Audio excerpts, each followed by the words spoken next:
हम तो मुसलमान हैं, हमें क्यों नहीं देगा?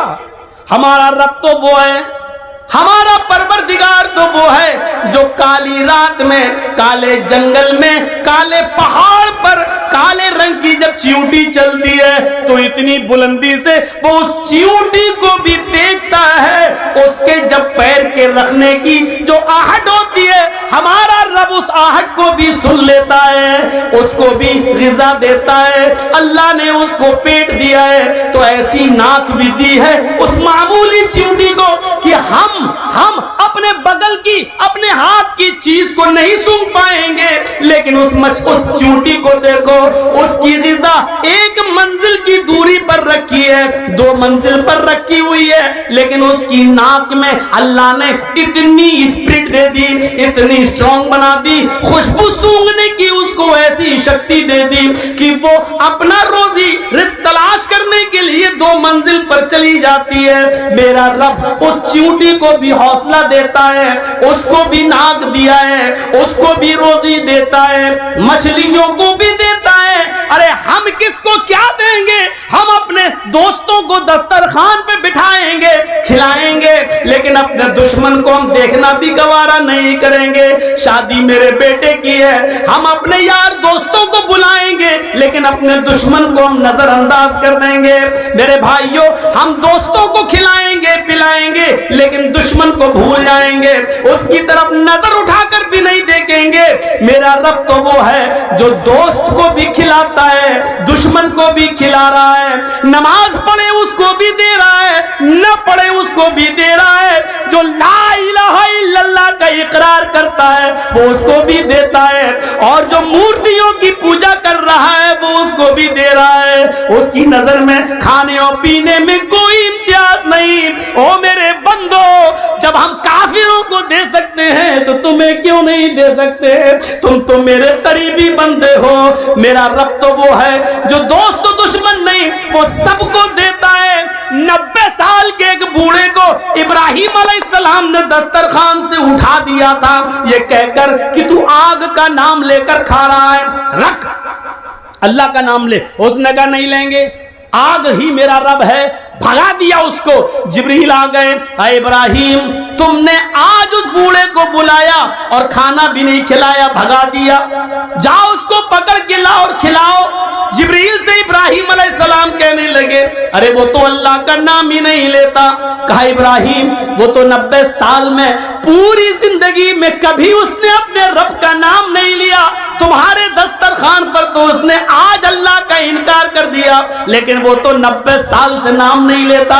लेकिन तुम्हारा रब 90 साल से उस बूढ़े को खिलाता रहा, उस बूढ़े को पिलाता रहा, उस बूढ़े को रोजी रोटी देता रहा, फिर तुम उस बूढ़े को दस्तरखान से कैसे भगा सकते हो? तुम्हारे रब की रहमत को ये गवारा नहीं है। जाओ बुला कर लाओ, पकड़ के लाओ। बुला के लाया, इब्राहिम अलैहिस्सलाम लाए और उस बूढ़े को खिलाया। कहा लो खाओ। कहा अब क्या हुआ?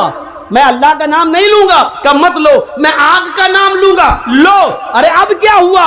अचानक कैसे बदल गए? फरमाया मेरे रब की रहमत को गवारा नहीं हुआ कि कोई भूखा दस्तरखान से उठ जाए। मेरे रब ने कहा वो तो 90 साल से मेरा नाम नहीं ले रहा है, फिर भी हमने उसको खिलाया पिलाया है, फिर तुम कैसे उठा सकते हो? जब अल्लाह को एतराज नहीं तो तुम्हें कैसी ऑब्जेक्शन, तुम्हें कैसा एतराज? उस बूढ़े ने कहा आपका रब इतना मेहरबान है, फिर मुझे उस रब से जोड़ दो जिसकी रहमत का ये हाल है। मेरे भाइयों, वो बूढ़ा पहले इब्राहिम अलैहिस्सलाम से जुड़ता है, अपने रब से जुड़ता है, उसके बाद खाना खाता है, अल्लाह का नाम लेता है और खाना शुरू कर देता है। मेरे भाइयों, ये रब है जो गैरों को भी खिला रहा है, अपने दुश्मनों को भी खिला रहा है, नाफरमानों को भी खिला रहा है। जब वो खिलाने पिलाने वाला है तो हमें रोजी रोटी की इतनी फिक्र क्यों हो रही? होनी चाहिए, लेकिन इतनी फिक्र नहीं। जब 40 टन गोश्त खाने वाली मछली को खिला रहा है वो, तो हमें 2-4 रोटी के लिए इतनी फिक्र क्यों? इतना उतार चढ़ाव है? क्या होगा? कल कहां से खाना आएगा? 1 महीने बाद हम रिटायर हो जाएंगे सरकारी नौकरी से, फिर हमारे बच्चों को कौन देखेगा? हमारी 4 बेटियां हैं, हमारी बेटियों की शादी कैसे होगी? इनके लिए जहेज का इंतजाम। अरे मुआशरे में समाज के लोगों, जहेज की यानत को खत्म करो। अगर इसको आपने खत्म कर दिया तो बहुत बड़ा एक जिहाद आप जीत जाओगे, बहुत बड़ा एक मार्का आप हासिल कर लोगे। क्योंकि इंसान नाजायज तरीके से जो कमा रहा है, अक्सर उसमें ऐसे हैं कि जिनको अपनी बेटियों की शादी करना है, उनको अपना फ्यूचर, मेरी बेटी की शादी कैसे होगी, इसलिए वो नाजायज तरीके से माल कमा रहा है। एक मुसलमान को दूसरे मुसलमान की हमदर्दी होनी चाहिए, एक मुसलमान को दूसरे मुसलमान का दर्द होना चाहिए। आओ मैं तुम्हें वो वाकया सुनाता हूं जो वाकया हमारे और आपके ज़मीरों को झंझोड़ देगा। अल्लाह के नबी सल्लल्लाहु अलैहि वसल्लम के दो सहाबियों का वाकया है। तज़किरतुल हुफ़ाज़ में अल्लामा शमसुद्दीन ज़हाबी नकल करते हैं, दो सहाबियों का कि कपड़े की दुकान है। सुनिए, आप लोगों का असल मार्केट अहमदाबाद, दो दुकानें हैं। मान लीजिए एक आपकी भी है, मेरी भी है, और हम भी यहीं रहते हैं। मेरी भी कपड़े की और आपकी भी कपड़े की। अक्सर ऐसा होता है कि नहीं, एक कस्टमर कपड़ा खरीदने आ रहा है तो ये दुकान वाला भी कहता इधर आओ भाई, आओ हमारे पास अच्छा माल है। दूसरा भी कहता अरे भाई इधर आओ, हम तुम्हें आज अच्छा दिखाएं। होता कि नहीं होता है? ये कंपटीशन है, होता है। मौलाना साहब के पास चले जाओ और जाते हैं लोग, मौलाना हाँ क्या यार, मेरे बगल में एक आदमी ने और दुकान खोल ली है। अच्छा क्या हुआ? अरे यार मेरे कपड़े की थी, उसने भी कपड़े की खोल ली है। तो चाहते क्या हो? चाहता ये हूं कि कोई ऐसी चीज दे दो कि उसके पास कस्टमर ना जाए, सब मेरे ही पास आ जाए। और माशाअल्लाह मौलाना के पास हर मर्ज का इलाज है। खुद बेचारा 5,000 रुपए महीने पे इमामत कर रहा है। उसको मालूम नहीं शाम तक हमारे पास खाने को क्या आएगा, लेकिन इलाज हर चीज का है। उसकी दुकान पे कस्टमर न जाए कहाँ, तो एक काम करो, शाम को आना, मैं एक तावीज़ बना दूंगा। लिखा। और अक्सर ये वो मौलवी होते हैं जो मुंह में पान भरे रहते हैं, तंबाकू वाला,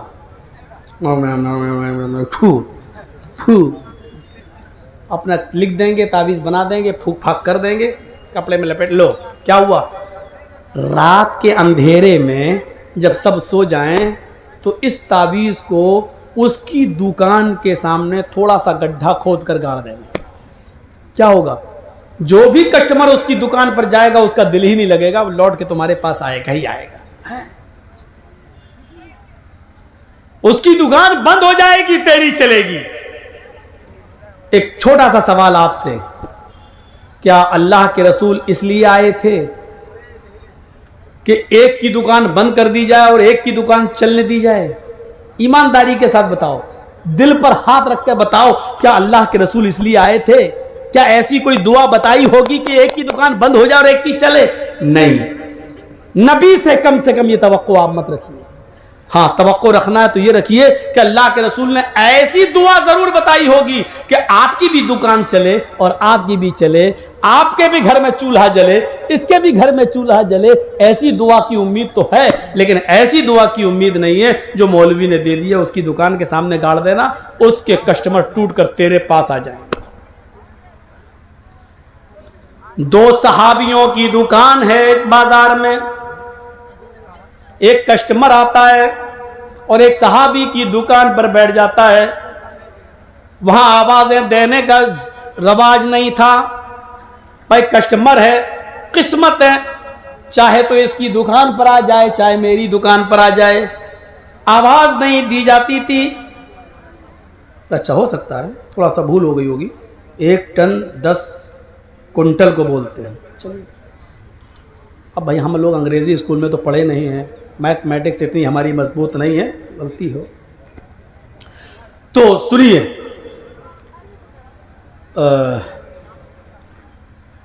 एक सहाबी की दुकान पर, उस जमाने में ये चलता था, कोई आवाज नहीं देता था, इधर इधर हम देखा नहीं, अल्लाह पे भरोसा। ओहो, सहाबा का अमल देखिए।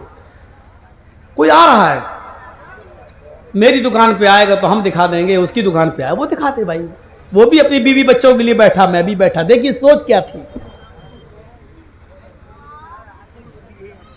आया एक सहाबी दूसरे सहाबी की दुकान पर, कपड़ा बेचने वाले की, और आकर बैठ गया, कपड़ा दिखाया, पसंद आया, ले लिया।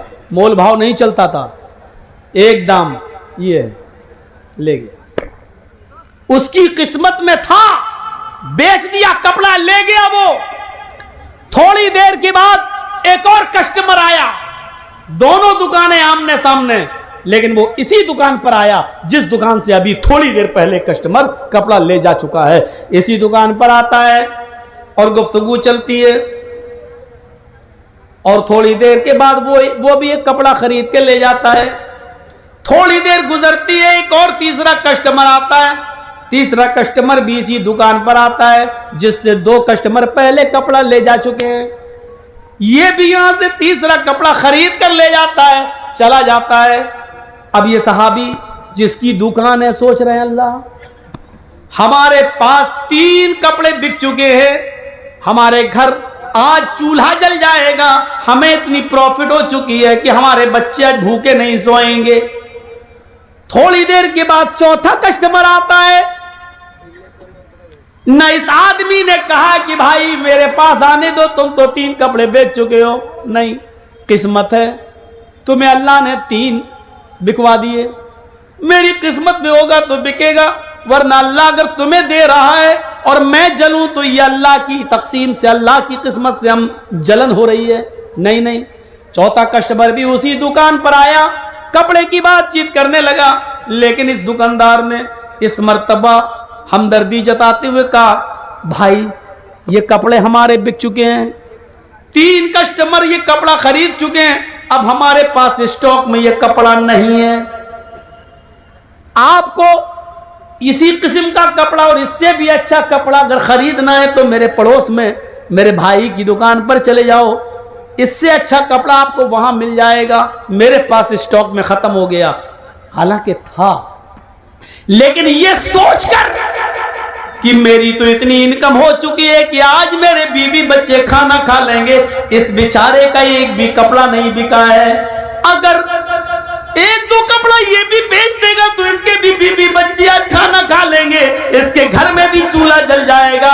ये सोचकर उसने अपने पास आने वाले चौथे कस्टमर को कपड़ा नहीं दिया और कहा कि मुझसे भी अच्छा कपड़ा इस दुकानदार के पास है, जाओ वहां से ले लो।